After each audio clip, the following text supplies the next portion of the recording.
मायबापो, तिसऱ्या अध्यायात श्रीकृष्ण महाराज म्हणतात, अर्जुना, यज्ञार्थात कर्म नो नेत्र लोकोयम कर्मबंधन तदर्थम कर्म कौंते मुक्त संग समाचार.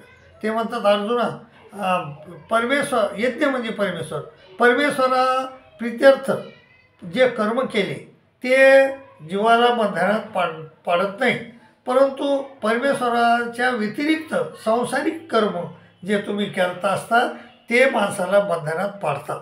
तर तुम्ही म्हणता मग यज्ञ इथं परमेश्वराला म्हणलेलं आहे, तर मग याचा पुरावा काय? तुम्हाला इथं यज्ञ परमेश्वर म्हणलेलं आहे, यज्ञाला परमेश्वर म्हणलं, याचा गीतेमध्ये दुसरीकडे पुरावा आहे का? हो आहे. 8वा अध्याय आहे.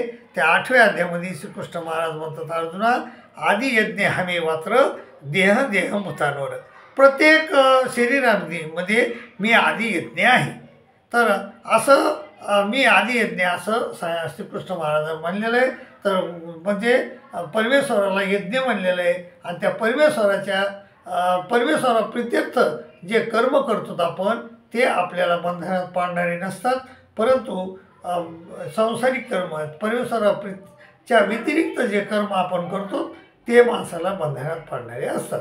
म्हणून श्रीकृष्ण महाराज म्हणतात, अर्जुना, तदर्थम तदर्थ म्हणजे परमेश्वरा प्रित्यर्थ कर्म कर, तदर्थम कर्म कोणते मुक्त संग समाचार असं म्हणले श्रीकृष्ण महाराज.